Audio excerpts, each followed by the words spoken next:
ভাত খাই না আজ 3-4 দিন। আজকে সে বেঁচে থাকলে আমার দিন এরম হইতো না। আর আমার বাপ মা ভাই বাগার সব ত্যাগ করে আমি তোমার কাছে চলে আইছি। আমি তোমার চাই, আমি বাপ মা ভাই বাগার কারো চাই না। সবকিছু বিক্রি করে ভুল করেছেন নাকি আপনার স্ত্রীর জন্য বিক্রি না, করেছেন? স্ত্রীর দলে বিক্রি করে তার মতো লোকের দলে বিক্রি করে আমি ভুল করিনি। ভুল করেন। না, আমি যে এর চাইয়ে ওই দুটি মাঠের ভিতরে শুয়ে থাকি তা আমার মনের কাছে কষ্ট রাখবে না। আর যদি তার নাকি আমি কিছু না করতাম তা আমার কাছে মনে কষ্ট লাগতো বেশি। দর্শক, দাম্পত্য জীবনের কলহ থেকে বিচ্ছেদের পর নিঃসঙ্গ থাকার সিদ্ধান্ত নিয়েছেন, অথবা ভুল জীবনসঙ্গী পেয়ে আফসোস করছেন। যাই হোক না কেন, নিঃসঙ্গ কেন থাকবেন না, বিবাহ কেন করবেন, সেটা আপনাকে বুঝতে হলে জানতে হবে এমন কোনো গল্প, যে গল্পের নিঃসঙ্গ থাকার পরিণতি আপনার ভেতরটাকে নাড়া দিবে। দাঁড়িয়ে আছি ভাটোই বাজার কলাহাটে, কথা বলবো একজন নিঃসঙ্গ বৃদ্ধের সঙ্গে।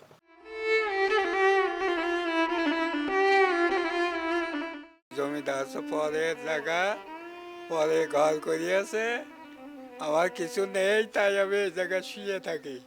আচ্ছা, আপনার পরিবার কি হয়েছে? আপনার পরিবার পরিজন আমার কোথায়? বাড়িওয়ালা বিরাট ক্যান্সার হয়ে মারা গেছে কতদিন আগে মারা গেছে? আজ 15 বছর। 15 বছর। তারপর বিয়ে করেননি? আর না, আর আছে আমার দুটো মেয়ে ছিল, তাকে বিয়ে থাওয়া দিছি, দিয়ার পরে তারা আমার দেখে না, আমি এই জায়গা পড়িয়ে থাকি। আজকের দিন আমি সকালে একটা সিঙ্গারা খাইছি, একটা চা খাইছি, খাওয়ার পরে আমি এই জায়গায় বসে আছি। কলেজে খাওয়া দাওয়া হইলেও আমি মনে করলাম কলেজে আল্লাহরা ওই কলেজে ছেলেমেলে আমার চেনে, আমার এখন ভাত দিয়ে যাবে না, তা দিয়ে যে গেল না, খালাম না, সে এভাবে বসে আছে। ভাত খাই না আজ 3-4 দিন। কি খেয়ে আছেন? ওই মানসি 10 টাকা টাকা দিলে পারে ওই দোকানে যাই আছে, তা কেক কিনে খাই, কি এটা সিঙ্গারা কিনে খাই, এটা চা খাই। আর নামাজ পড়ে মোনাজাতে আপনার স্ত্রীর জন্য কি চান বলেন তো একটু? তার জন্য আমি বেচতে চাই। আপনার এই যে এত কষ্ট হচ্ছে, এটা নিয়ে আফসোস হয় না কখনো? আমার এটা দিয়ে কোনো আফসোস নেই, আমার যে এত কষ্ট হয়।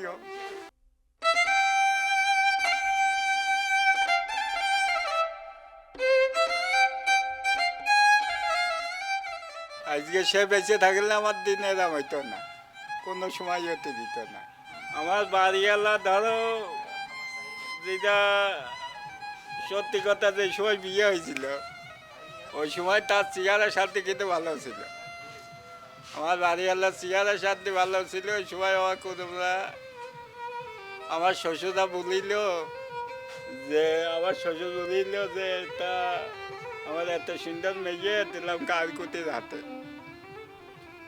তো এই কথা আমি শুনতে পারি আমি আমার শ্বশুর বাড়িতে ডাক করে চলে আসছিলাম।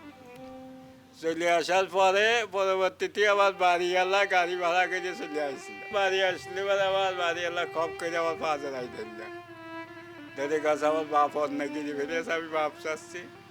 আর আমার বাপ মা ভাই বাগার সব ত্যাগ করে আমি তোমার কাছে চলে আইছি। আমি তোমার চাই, আমি বাপ মা ভাই বাগার কারো চাই না।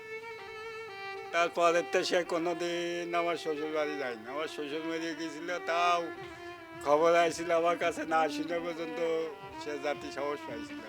বাড়ি যাইয়ে দেখেছে কাঁদতেছে, তেমন কাছে কাঁদছ গা, কি আইছে? তো কাছে আব্বা মরে গেছে, খবর আইছে আছে বেলা 10টার দিক।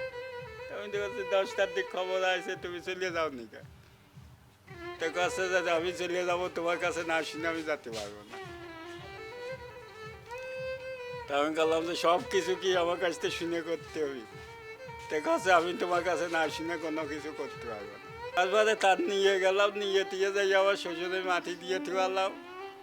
দিয়ে আসার পরে এই যে 12-14 বছর আমার কাছে ছিল সে, এই 12-14 বছরের ভিতরে সে কোনো দিন আমার সাথে দুর্ব্যবহার করে না। আমি পুকুরে গোসল করতে গেছি, আমি বাড়ি এসে দেখেছি আমার আয়না চেরনি কাপড় চুপু সব গুছাইয়ে এদিকে থিয়ে দিয়েছে। আপনার স্ত্রীকে এখনো ভালোবাসেন আপনি? আমি এখনো তাকে ভালোবাসি। আপনার জমি জাতি বাড়ি ঘর কিছু ছিল বা আছে? ছিল, আমি আমার বাড়িওয়ালার ক্যান্সার হওয়ার পরে আমি বেশি কিনে নষ্ট করে ফেলেছি। তার চিকিৎসা করেছিলাম, তার বাঁচাতে পারিনি, বেঁচে দিয়েছিলাম। তাকে বাঁচানোর জন্য যা কিছু ছিল সবকিছু বিক্রি বিক্রি করে দিয়েছেন। সব কিছু বিক্রি করে দিয়েছে, আমার কিছু নেই এখন। এখন তাহলে থাকেন কিভাবে, খান কিভাবে একটু বলেন তো। আমি এই জায়গায় থাকি, কেউ কিছু দিলি পারে খাই, না দিলি পারে না খাইয়ে থাকি। কোনো কাজকর্ম করেন না? কোনো কাজকর্ম আমি এখন করতে পারি না, আমি পঙ্গু। পঙ্গু? পঙ্গু বলতে কি হয়েছে আপনার? আমার আছে অ্যাক্সিডেন্ট করিয়ে মাজার টিকাইতে হাত পা পাতা পর্যন্ত কোনো বল নেই। আচ্ছা কাকা, আপনার স্ত্রী যদি থাকতো, বেঁচে থাকতো, তাহলে কি আপনি এভাবে থাকতেন? না, স্ত্রী বেঁচে থাকলে বেলা হয়তো এইভাবে থাকতে পারতাম না, এইভাবে তার নিয়ে যেখানে হোক থাকতে হইতো, বাসা ভাড়া থাকে আর যাই থাকি থাকতে হইতো। এই। আপনার স্ত্রী কেমন ছিল? আমার স্ত্রী ভালো ছিল। মানে হয়তো অভাবে থাকতেন, তবে যদি আপনার স্ত্রী থাকতো তাহলে এরকম মাঠের মধ্যে পড়ে থাকতেন নাকি না না না, কি করতেন একটু বলেন তো।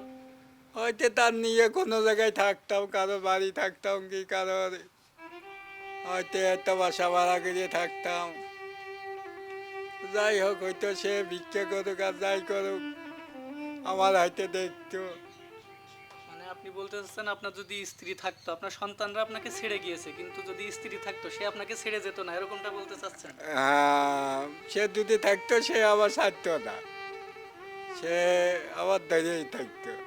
সে খুবই ভালো ছিল, সে আমার সাথে কোনোদিন খারাপ ব্যবহার করেনি এবং সে কোনোদিন আমার সাথে দুর্ব্যবহার করেনি। তো আপনি কি মনে করেন আপনার আজকের এই যে কষ্টের জীবন, এটা স্ত্রী না থাকার কারণে হচ্ছে, এরকমটা মনে অনুভব করেন কখনো? হ্যাঁ, আমি মনে করি যে আমার স্ত্রী না থাকার কারণেই আমার এরকম কষ্ট হচ্ছে। আর আমার স্ত্রী যদি বেঁচে থাকতো, আমি ওই জুমা জমি তো নষ্ট করতাম না, আমার ওই জুমা জমি থেকেই যেত। সবকিছু বিক্রি করে ভুল করেছেন নাকি আপনার স্ত্রীর জন্য বিক্রি না, করেছেন? স্ত্রীর দল্লি বিক্রি করে, তার মতন লোকের দল্লি বিক্রি করে আমি ভুল করিনি। ভুল করেন। না, আমি যে এর চাইয়ে ওই দুটি মাঠের ভিতরে শুয়ে থাকি, তা আমার মনের কাছে কষ্ট লাগবে না। আর যদি তার নাকি আমি কিছু না করতাম, তা আমার কাছে মনে কষ্ট লাগতো বেশি। দর্শক, বৃদ্ধ কাকা মোশাররফ মণ্ডল তিনি আমাদের যেটা জানালেন, তার সহায় সম্বল যা কিছু ছিল সব কিছু তিনি তার স্ত্রীর জন্য বিক্রি করে দিয়েছেন। স্ত্রীর জন্য সব কিছু বিক্রির পরেও তার স্ত্রীকে বাঁচাতে পারেননি। তিনি এখন বসবাস করছেন ফাঁকা মাঠের ভিতর একটা অন্যের করে রাখা ঘরে। ঘরটার পরিবেশ অবশ্যই আপনাদেরকে দেখাবো। তো এত মানবেতর জীবনযাপন করার পরেও তার মনের ভিতর কোনো অনুশোচনা নেই।